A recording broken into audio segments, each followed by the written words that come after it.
Good morning and a warm welcome to this.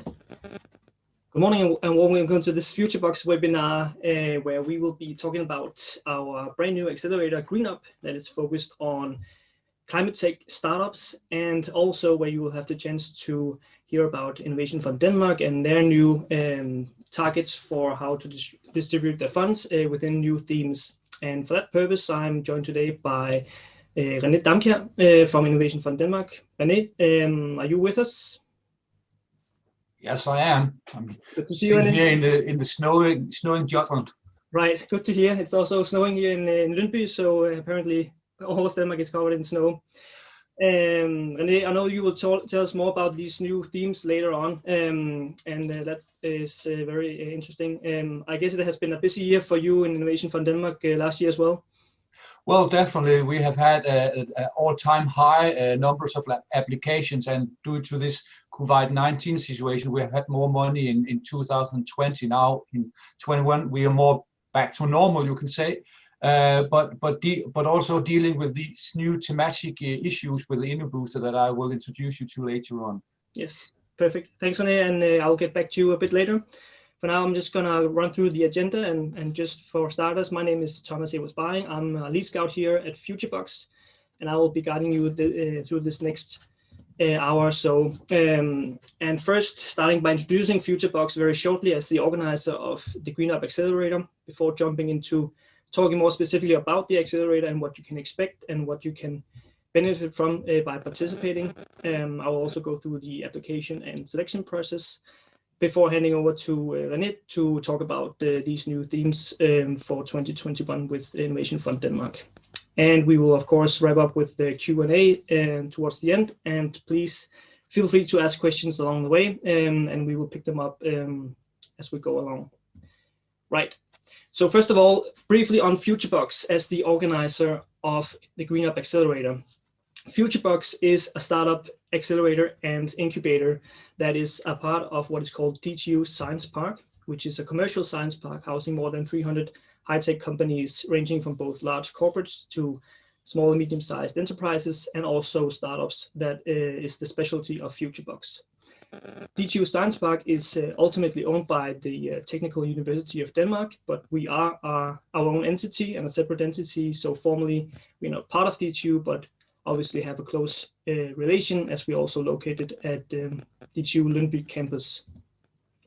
So what we do in FutureBox is to accelerate and incubate startup companies.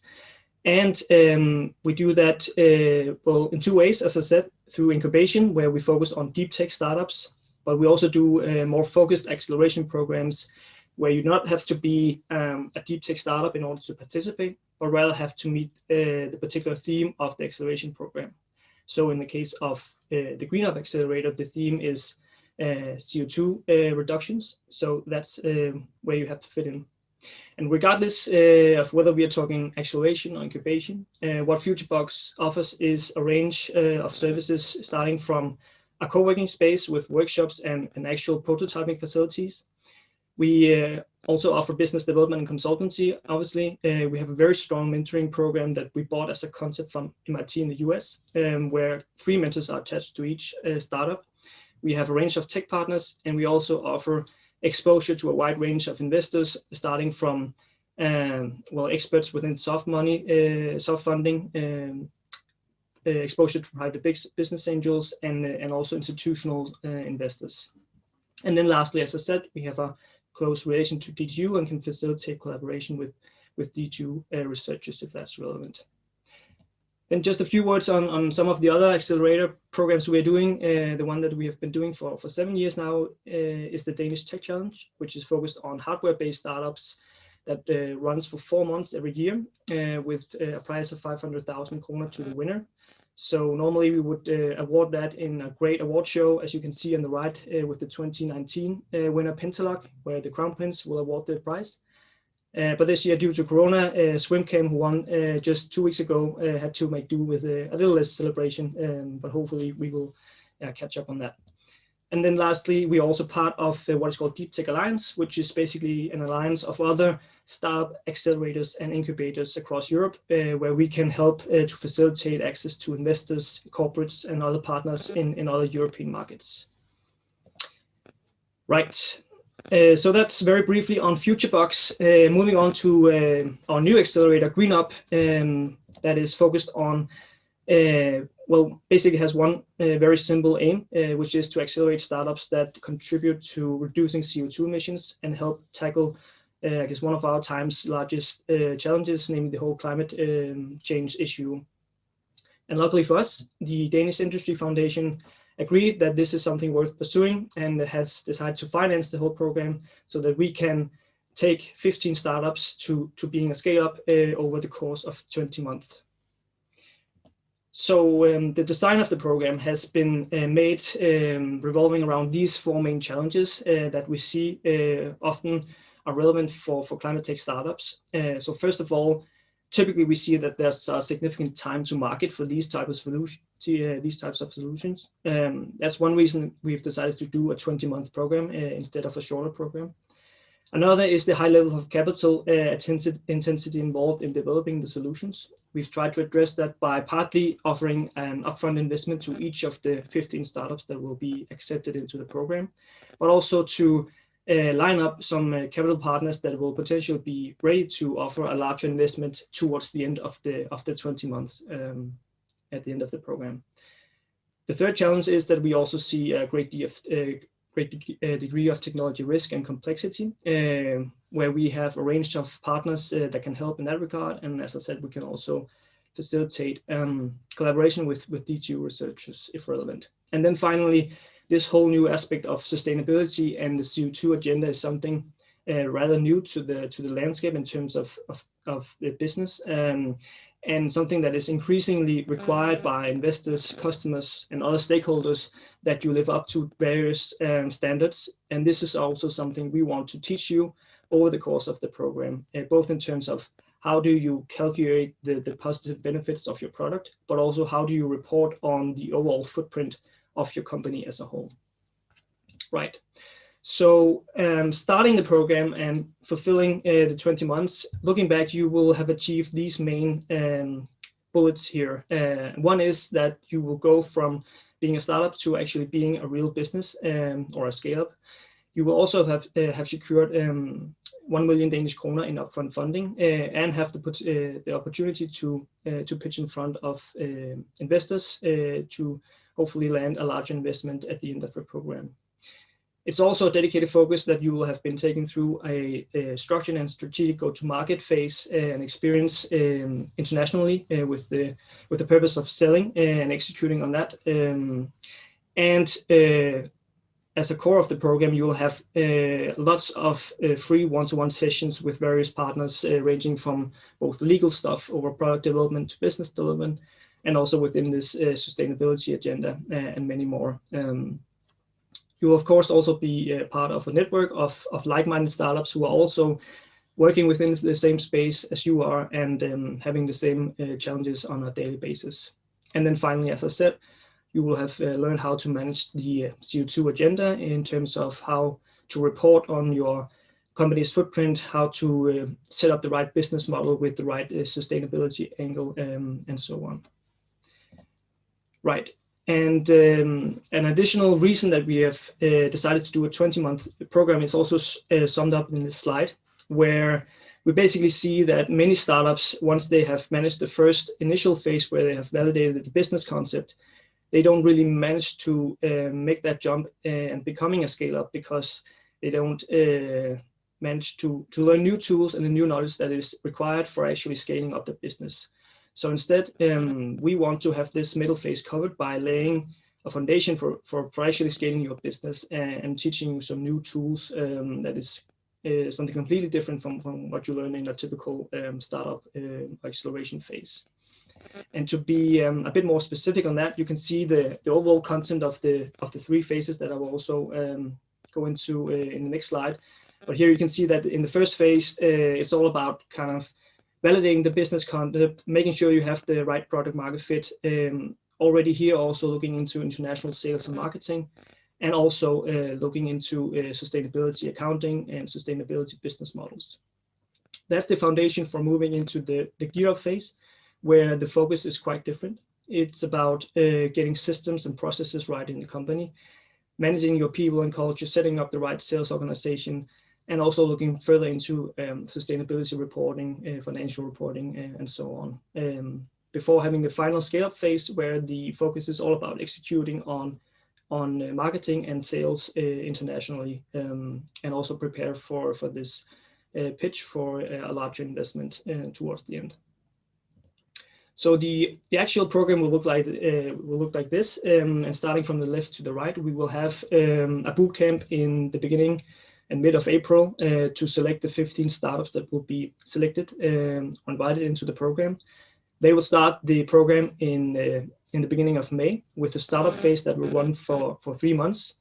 That will be substituted by an intermediary phase where you work from home, so you're not technically in the program in this phase. And this phase will hopefully prepare you to go into the GreenUP phase if you have managed to either have your first sales to customers or found your product market fit in some other form. So the GreenUP phase will run for 4 months, and then the same format will continue with the working from home phase after that, before having the final scale-up phase where we will offer you the chance to go into 2 international markets in order to execute sales and marketing there. And as you see in the bottom of the figure, I guess we obviously hope that all 15 startups will go through all phases at once. It's not necessarily what we expect, since we want the startups that go into the GreenUP phase to have something to gear up, so to say. And in case you don't make it to the GreenUP phase in the first round, you will have the chance of going into the GreenUP phase when we run a second version of GreenUP later on. Right, this slide is showing some of the partners that we are collaborating with, both within the commercial, the technical, and the climate aspects. And the key part here is to say that much of the content of the program will be a mix of general workshops for all of the startups in the program, coupled with some one-to-one sessions with these partners where they sit down with your startup in particular and discuss your specific challenges and what you need to do. And that will be more than 75 hours of those free one-to-one sessions as part of the program. If we briefly touch upon the application and selection process, we are closing applications on March 1st. I will encourage you to apply as soon as possible, because that will give us the chance to also reach out to you if we have any questions.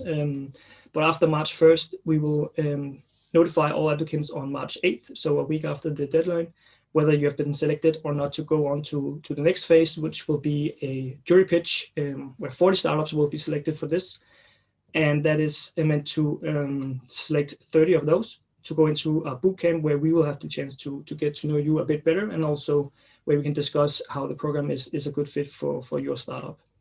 And then finally, an external jury will help us select the 15 startups that will start the program in the beginning of May or May 1st. And some of the things we will be looking at when evaluating the applications overall is, first of all, a minimum of 2 full-time employees, and preferably 3 who are either full-time already or at least prepared to go full-time when they are accepted into the program. We will also be looking at whether you have a minimum proof of tech or a working prototype when embarking the program, as this will help you to be able to actually gear up and scale up over the course of the program. And preferably, we will look at startups that can enter the market within 12 to 18 months. If you have shorter time to market, that's perfectly fine. Also, if you're already in the market, that can still be relevant for you. The important thing is that we can see that there's something to gear up over the course of the program.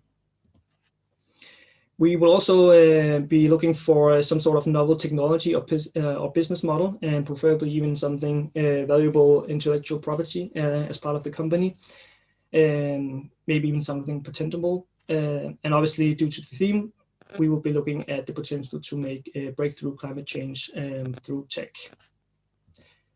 This is a screenshot of our application form. It is relatively straightforward. We want you to fill in some basic information about your company and what you do, and also provide you with the opportunity of uploading a pitch deck that I would strongly encourage you to do. With more information on your company, and as I said, please do so as soon as possible, so we have the chance to reach out to you if relevant for questions or anything like that.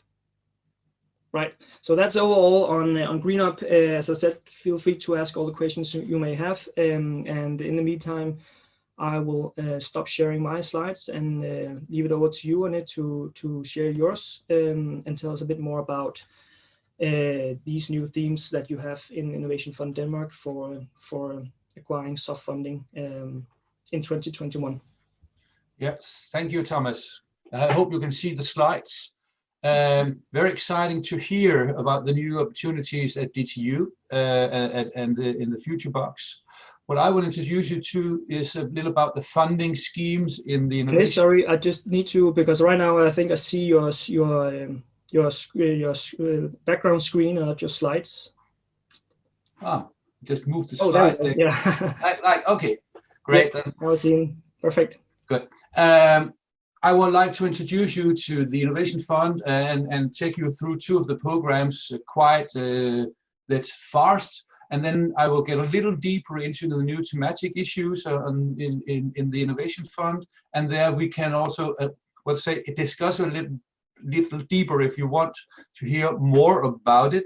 But I also must clarify here at the beginning, we don't know much yet. We have the text, and I will show the text and also how we will try to cope with that when you are applying the Innovation Fund. Everything is not fixed yet, so bear in mind when we come to that. But I will briefly take you through the InnoFounder. The InnoFounder is actually, compared to what Thomas just told you about the Future Box, the InnoFounder could actually be applied on an earlier step, where you are in a situation where you have the idea and you have some sort of proof, and then you can be invited to what we call a 12-month course for the person or persons who actually want to develop the innovative idea. The requirements are a little, let's say, not as harsh as Thomas's, but some of the issues in the programs are actually the same. And we haven't discussed it, but I actually think there could be some similarities or overlapping here, where we can use each other's network.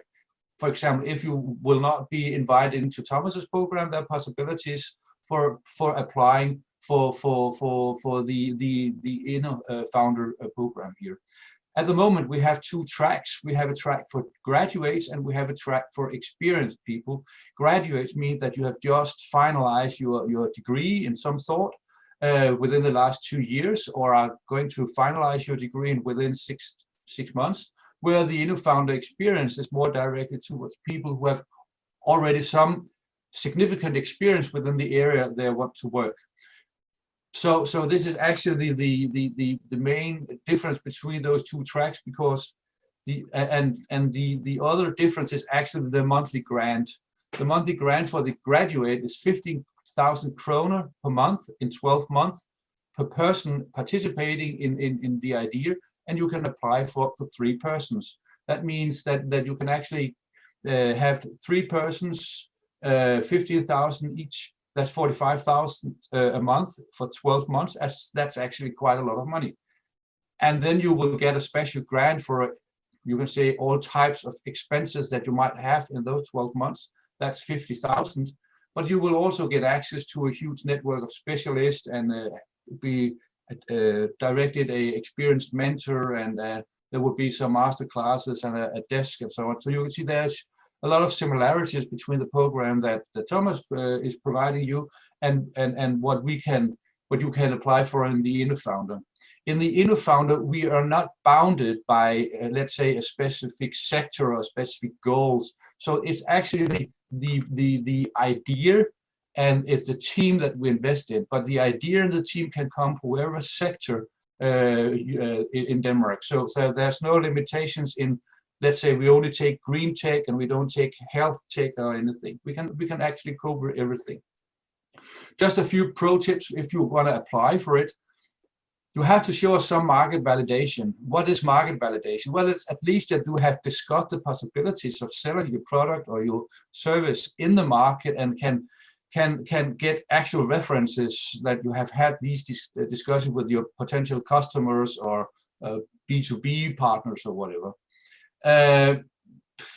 There must be development left. Let's say you cannot apply if you are more or less on the doorstep to selling. There still have to be some significant developments that have to be done. It could be market, it could be prototyping, it could be a lot of different things. Also, we stress that one-person army is tough.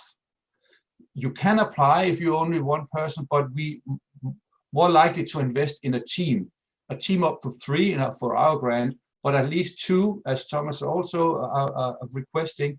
A one-person army, that's actually a very tough job, and it's very weak for the company if you're only one person who have to bear everything. Be aware of your weaknesses and have a plan to deal with it. Everyone have weaknesses. It's not a weakness to look at the weaknesses.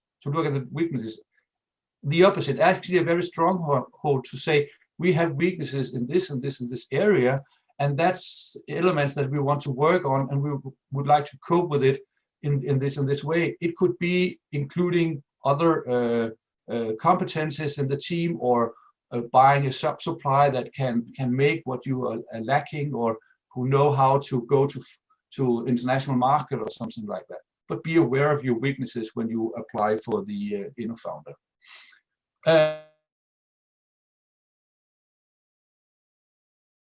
InnoFounder graduate. There's only the graduate that you can apply in the springtime, unfortunately. So that was a very short introduction to the InnoFounder. The InnoBooster, that's a little far up the ladder. There you are an established company, you have a CVR number, you have a team. It could be a startup company, or it could also be a matured 100-year-old SME company that have an idea for a very high-risk development project. So here we go from investing in you as a team and persons to investing in the development project in an SME or startup. Typically, it can be development of new products, services, significant improved processes, whatever. The major issue is that the basic idea will bring you on the forefront of the sector. We cannot invest in companies that want to make a development program to bring them up to the level of the other companies within the sector. It has to be a project that will give you an advantage, so where the risk is high. Often that's the case with startups, saying you're funding the startups based on a new idea that is unique in one way or the other. If it is, then you're also applicable for funding from the Innovation Fund. And well, we haven't discussed this with Thomas, but I could actually easily see that you can match a program as the FutureBox program and the funding from there with funding from the Innovation Fund in InnoBooster. That should not be a problem, actually. So there are possibilities to look at the combination of these two schemes.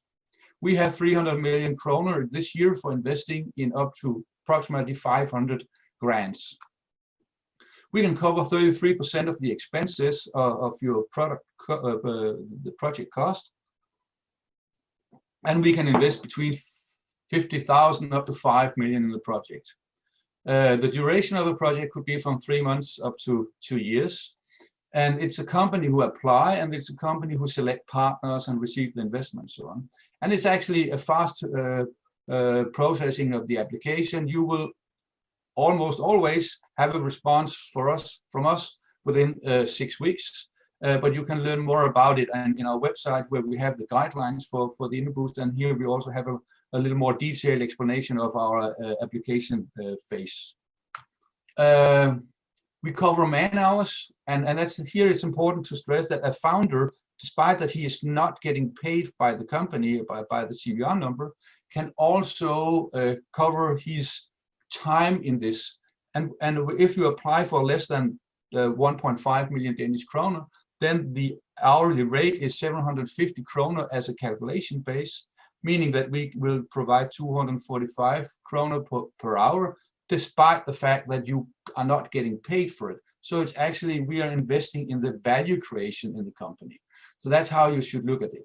We can also cover 33% of direct expenses for hiring in knowledge providers. It could be experts from university, private companies in Denmark or abroad. Or if you have direct expenses for materials and equipment, we can deal with that as long as the invoices are bigger than 10,000 per invoice, and that's the important part here. And there are, of course, issues that we do not cover. We do not cover, you can say, common cost for operating a company. We do not cover the cost for developing strategies, for marketing, for communication expenses, and so on. So it is cost that is directly and focused on your development project that we can cover in the InnoBooster. And then I will go a little slower. And then we will go into the description of what is actually new in the InnoBooster, and especially this green tech, green research area that is now, sorry, that is new for the InnoBooster and new for the innovation funds actually, and why it's there. On the right side in Danish, you can see that's actually the fundament for this. This is the agreement between the parties in the Folketing, where they have distributed the funds for the research in 2021. And the main issue here is that the Danish government and a broad number of parties in the parliament have agreed on a green agenda. You're all aware of that we have to reduce our CO2 emission by 70% in 2030 and down to a zero level in 2050. And how to do that? The government has actually taken research and innovation out for one of the peer ways to deal with that. We have to develop new technologies. And in that light, our funding have been distributed into 3 thematic areas. And that's the politicians' way of demonstrating that we actually want more to happen. So when we have been given 3 themes for example, ambitious and sustainable green research and innovation initiatives, that means that the government has said a certain amount of the funding have to be put in these initiatives because we want more. And that's also something that have, you can say, hit InnoBooster, and saying that a significant part of our funds have to be put into projects that can deliver on a CO2 emission in one way or the other. And it is this one way or the other that we can discuss a little later on, and where we haven't figured everything out yet. So we do not have a let's say a positive list of saying you have to go within these technologies, but we have a positive list saying that you have to contribute to reducing the CO2 emission in one way or the other. I'll get back to that. The 2 other themes are life science, health and welfare technology. It's rather easy to box in. And then we have technology and innovation that contributes to developing production and create jobs in Denmark. And you could say that covers the rest. So the importance is here that these new themes, as I see it at the moment, do not exclude projects that we have seen before in the InnoBooster. It might, but at the moment it doesn't exclude. But what it shows is actually we want more in certain areas. We want more within health, and we definitely want more within green research. So what does the text actually say on green research initiatives? Sorry. This is the text that the politicians have decided on. And what's important here is that all the projects that we can fund have to, in one way or the other, to demonstrate that they can actually create values within the governmental green goals. And that is actually to develop green technologies and solutions needed to transfer Denmark into a sustainable future, where we of course reduce greenhouse gas emissions, but also bear in mind it's also protect our environment and nature and create a green business adventure in Denmark. So if we take the last one, create a green business adventure in Denmark, that means that every project also have to deliver a business case. So we cannot just invest in projects that want to create something from that create something that's not including a business. You could argue, how can we develop projects, and some projects that we're going to develop that protect our nature and environment might not be creating a business by itself. Well, if you apply within the Innovation Booster, that's actually mandatory. There might be other programs, Innovation Fund and other ministries, where you can actually make projects where you are protecting the environment without making a business. But within the Innovation Booster, the main issue is still, as it has been all the time, to create a sustainable business. And here, applying for this part, you also have to reduce the greenhouse gas emissions or to demonstrate how you protect environment and nature. So focusing on this theme, and I don't think it's a secret that the majority of our funding this year will be in this green box. It is to look at your idea, of course, from a business perspective, and then from this green tech perspective. But what is a green project then?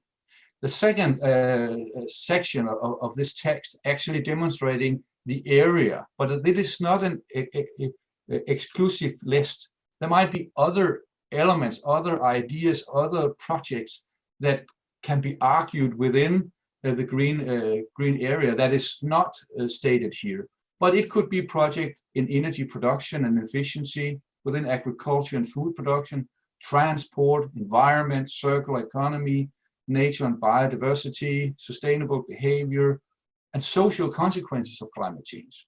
So it's actually a very, very broad definition, but bear in mind within the Innovation Booster, it still have to have a business opportunity.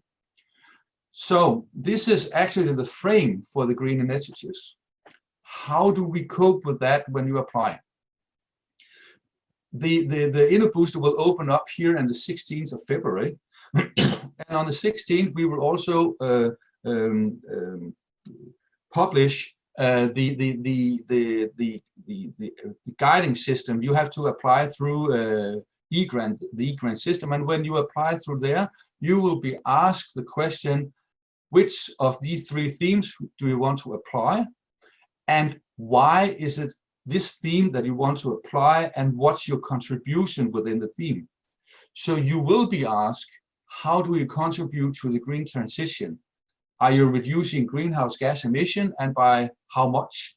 Or is there any of the other issues that you see that you will state that within this area, this project will cope with, for example, protect our environment? Then you should demonstrate towards us, how do you actually do that?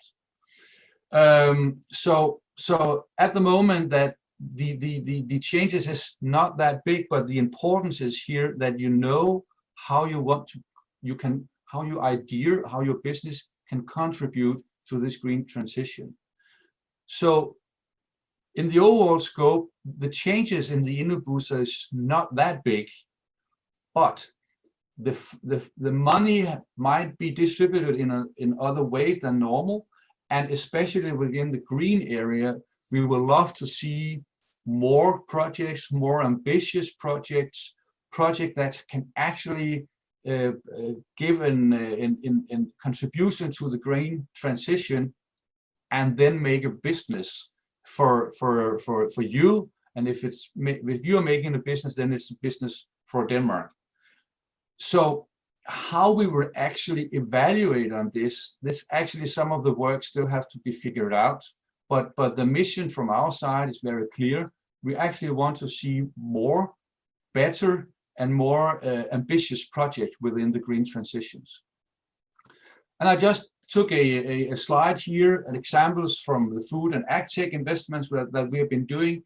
And I have an insight in these companies and think, well, will they fit into the new schemes? You might know some of them, but not all of them. For example, I can take the AgroIntelli. What is that? AgroIntelli is actually developing a robot for field work in the agriculture industry based on a diesel engine at the moment, but it can also be transferred into electric driven robots. But the importance is actually here that it can make the soil work in other ways. It can and do it automatically. It can in a few years they can work in flocks and stuff like that. Yes, they are within the green because they will reduce the CO2 emissions on actually doing the farm work. Entomars is making protein from insects, so that's an easy one to explain. Why is Hanegale here? Hanegale have actually been granted funding for making a vegetarian paste or pâtés, so it's also part of a green transition. So green transition doesn't have to be researched on the upper shelf, but could be, you could say, business oriented, narrow focused project with a great potential. So there's a lot of cases out there where you can say, well, this is tech, yeah, but with a green part, and then it is a green project. But if there are any questions regarding that, we can go back to that in the Q&A session. So I'll just finalize this by saying that we will open up in a week's time. You will be asked to demonstrate towards us if it's a green project, why is it a green project. Otherwise, the schemes and the way of applying is still more or less the same, focusing on what's the innovation, what differs you from what's on the market already, what is actually the issues or elements you will solve in the program or in the project, who are the team, and what's your business model. And if you can put that together, then you are applicable for the InnoBooster. So I think that will be my introduction, Thomas. Great, perfect, Anne. Thank you very much. And just following up, I know that that you have been reviewing many of these applications within these areas over the past years. I suppose you must have seen a general increase already up until now in these types of applications, I suppose. Yes, of course, and it's not something new, you could say, but the new thing is that the politicians have focused and are very focused on creating even more. And I think the importance is here that they actually, well, you can say we also have the theme 3, that's technology and robotics and stuff and so on. We actually want to see a lot of the sectors taking a more green approach. That means making a robot is not only using the newest technology, but how can this robot end up by also contributing to the green transition? Right. That's actually quite important also in the, you can say, in the creation of new ideas, that you have this element within the check of your business plan. Do it if it bring in some if it contributes to the green transition, then focus on that and run for that, because that's where the market will be. Right. I know that previously you used to have 4 evaluation criteria. Will this green part be a separate criteria in addition to those 4? Yeah, it will, because we have to evaluate whether it is within the theme that you have applied for and whether it contributes towards it. So we will look very focused on, is it a green project? It might be, but does it also contribute to the CO2 emission, or how does it contribute? It's not just enough to say, yeah, it's green. We use green electricity for our robots. That's not sufficient. So this will be an evaluation criteria by itself, yes. Right, and that's actually the same for the GreenUP Accelerator, as I said, where we will also be looking at the contribution to CO2 reductions, where we will try to look at compared to a business as usual scenario, how does your product or your solution help reduce CO2? And obviously, the more the merrier, but there will also be other criteria in the balanced evaluation, as it will be within a booster. One question, René, here, which I guess is very relevant. If you are granted an InnoFounder Experience or an InnoFounder Graduate grant, can you apply for InnoBoost as well? Yes, you can. The importance is here to distinguish the 2 programs. The InnoFounder program you can say in popular terms, is an investment is you as person in your CPR number, where you can create your business and where you can start up and everything and create the business plan and stuff like that. If you are applying for an GreenUP booster, we are investing in the CVR number, the company, and then it's the actual project that we invest in. The only thing we have to be aware of is that if you have been granted as person a GreenUP founder, you cannot also work and claim hours in the GreenUP booster project, because then we will finance you double, and that's not allowed. But if you, for example, have two persons an GreenUP founder and you want to apply for a development project in the GreenUP booster and want to hire in people, then it's possible. Right. I guess it's also important to stress here that if you apply for an GreenUP booster after having received an GreenUP founder grant, it's important that you remember it's not for marketing and business development expenses, I guess. Definitely. Yeah. You know that, Thomas. Yes. Right. So we also have a question if you can join the GreenUP program if you already had the GreenUP founder grant, and that's actually a question I've come into sometimes already. And yes, you can do that. And perhaps this is a chance to clarify that when we're talking about GreenUP founder and also GreenUP booster, it's self-funding, whereas the funding that we are offering is hard funding in the form of a convertible loan. So those two are not necessarily inhibiting each other. It's important to say, and I think I agree with you, René, that there are many synergies between what you offer and what we offer.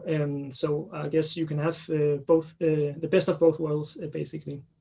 Yeah, and if I can comment on that, also bear in mind that the thing that we are coming with is public funding. And I guess that the fund that you will bring in is actually private funding. Yes. So there's no overlapping here, and I actually do think there are possibilities to synergize a company within in your framework, and of course look very focused on how will the GreenUP booster fit in.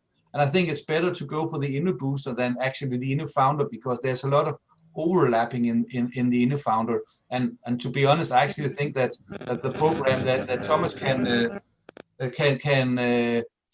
give you, if you're one of the 15, it will be better than the GreenUP founder project. But you could also argue the other way, that if you are not invited into Thomas's project, but are close, then there are definitely some opportunities in the GreenUP founder program. Right, for sure. And we see many GreenUP founders who are interested in joining GreenUP, so that's obviously very positive. I also just need to stress that the investment that we offer is only an offer. It's not mandatory. So if you, for some reason, don't want to accept the terms of the investment, that's perfectly fine. And those terms, by the way, are being taken through a final due diligence process right now with our partners. So we will be ready to reveal those very soon, hopefully. Another question here, René, is there any requirements for the age of the CVR number in order to apply for GreenUP booster? Well, there are some requirements, and it's actually dealing with our financial requirements. From the top there, you can apply with what age of the CVR number you have.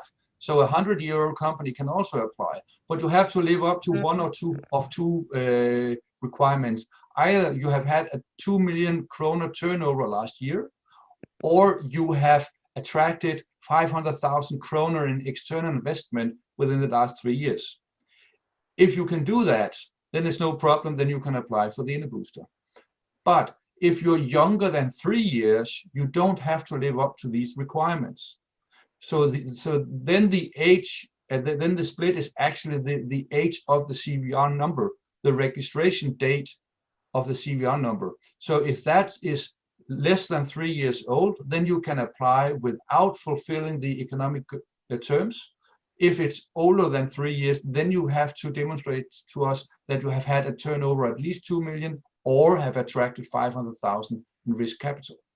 So that's how to deal with it. The importance is here that we often hear that, well, our CVR number is too old to apply. No, it's too old to get the special terms of not fulfilling some economic requirements.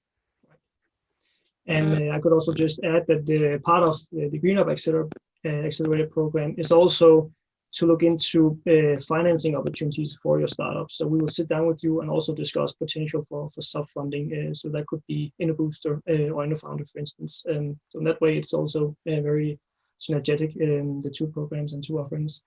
I just want to pick up on some of the questions for GreenUP that we had in the beginning, where Deepak is asking if they can apply for multiple startups. And I guess our view is that we would prefer you to send 2 applications, and it will be two cases that you will need feedback on. So that would be our preference. But otherwise, please feel free to reach out to discuss this more. We also have a question asking if the program is open for startups from abroad, and the answer to that is yes, you can apply as a foreign startup. And perhaps in relation to that, we also have a question asking if we can support Danish visas for full-time employees of startups accepted into the program. And this is probably not something that we are experts in, so I don't think we will be the ones managing that, but reach out to us and we can discuss this more. And then one final question before, again, also coming over to you, and if you are alone in your company, but also have other people in other companies, can you still apply?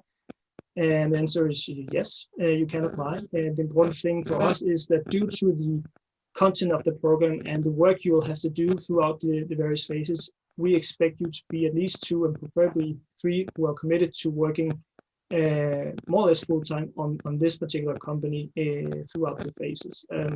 So that is basically the preference from our side in order to make sure that you will gain as much from the program as possible. I guess you also touched upon it a bit, but in terms of describing how you are a green or have a green innovation project, an innovation fund in Denmark, I guess will there be a particular box for that in the application form, or what should be the focus for the startups applying when writing the application to account for this?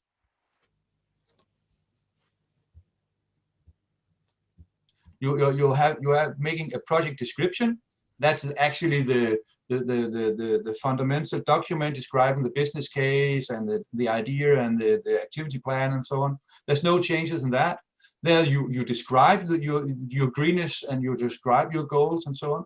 There's a budget element, and then there is the form that you have to fill out when applying. And it's in the form that you will be stressed regarding these questions, because you have to apply one of the 3 boxes, and you have to give a short description of how you contribute.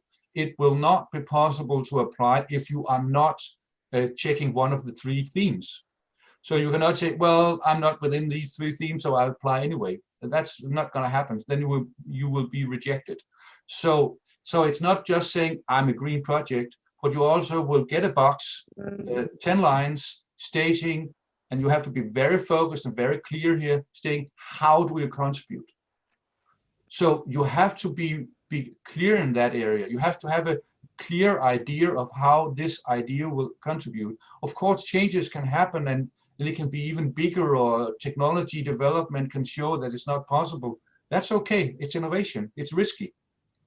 But you have to have a clear idea. So it's not just enough to say, we hope that we will gain. No, you have to, we will gain 20% reduction in CO2 emission due to these and these elements that are key in our project. So it will be, you could say, we will hire the expectations of also the evaluation criteria on the innovation on this, so that it's important for us to have funding for all the good green projects. And if it's very light green, you really have to have some good arguments. So we will invest a lot in trying to dig down in the project, and also in your full description, to see whether you can demonstrate what you have put in the box, that's actually also possible. So the green projects will of course be evaluated by people who have very deep insight in green technologies, and we do have experts within the Innovation Fund, and we're also using external experts to help us evaluate these types of projects. Right. And also, I guess that you will you will learn by doing once you open and have to look at these applications, because I guess a challenge for these startups will be to know, okay, how green do I have to be in order to be considered. But I can also, if I may, for example, if you have been allowed onto the FutureBox program, the GreenUP, for us that will be a very positive issues, because then we know that you have evaluated that within your terms. So actually, there's also a possibility of synergies here, saying we of course are looking into companies and say, if you just come from a clean idea and a new established company compared to another one who have been granted a business development program at Greenbox, I know who I want to pick. Right. So also the importance is here also to include how do we work with others, right? And say what's the network that your company is part of. That's also important for us to know. And one hypothetical example, because I think I learned from your presentation that you can also be green if you kind of facilitate more sustainable behavior. Yeah. And so imagine you are developing some app that facilitates you and me to behave in more sustainable ways. I guess that could also potentially fall within the green category.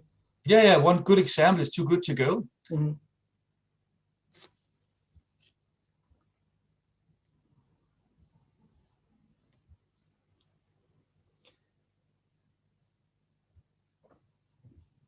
They save a lot of CO2 emissions by providing meals to people instead of throwing it out. That's also a green project.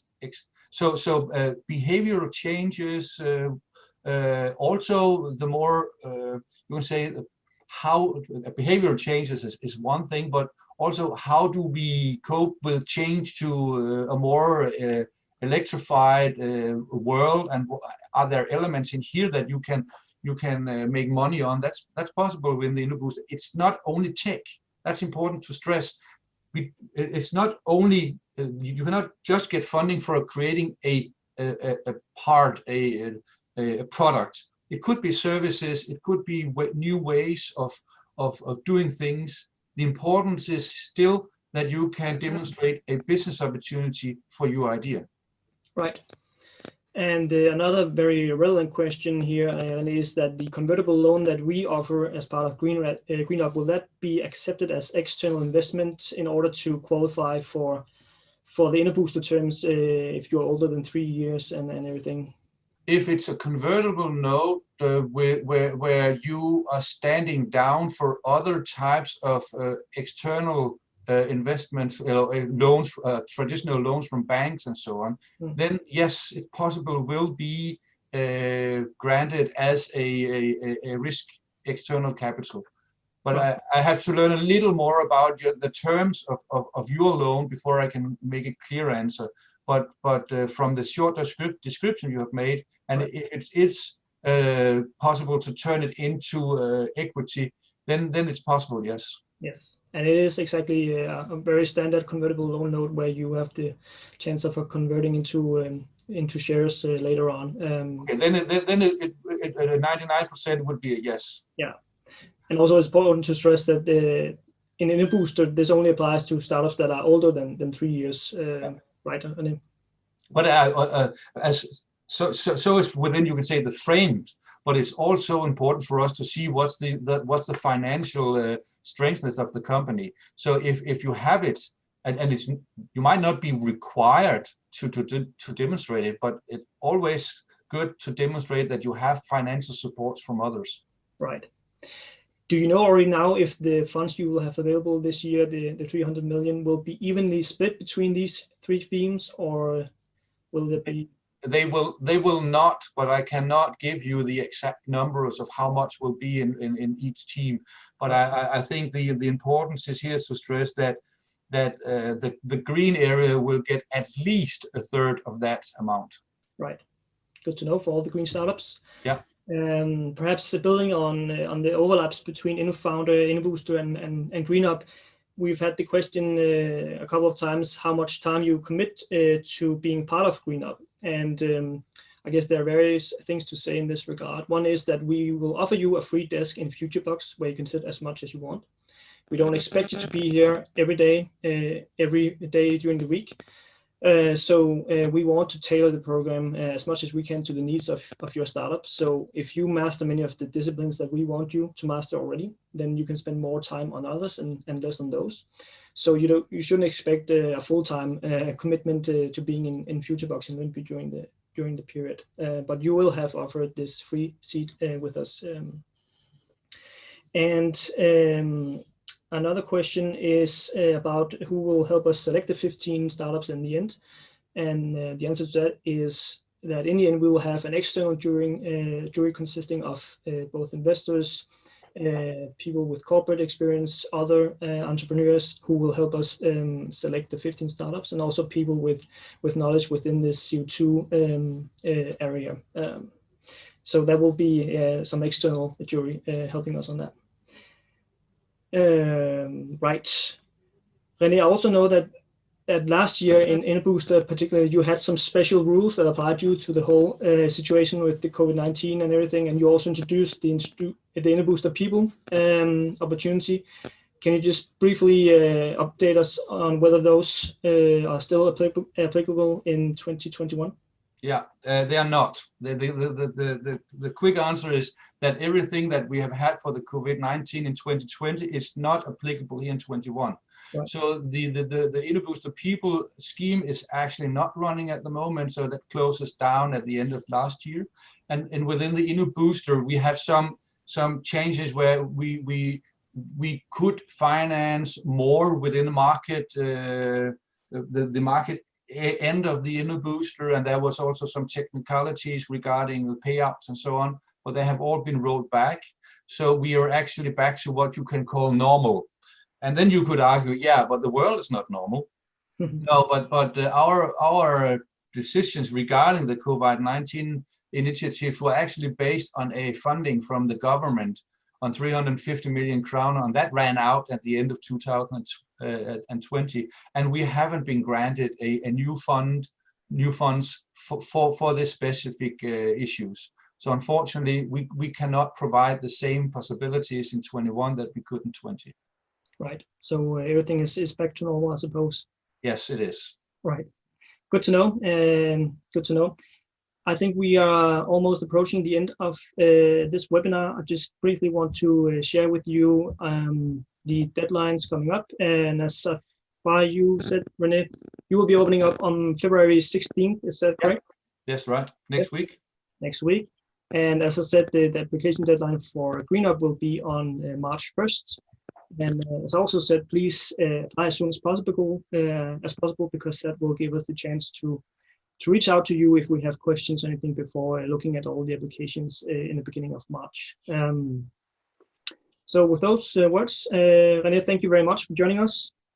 I'm happy to do that, and also I cannot offer you to reach out to us for a discussion one-to-one, but be aware that we have actually now hired staff that is sitting out in the different erhvervshuse, the regional erhvervshuse, where there will be an InnoBooster or a innovation fund person there. And also be aware that we will have some webinars throughout the year, every second week. The next one will be in 1 week's time and will be held in English.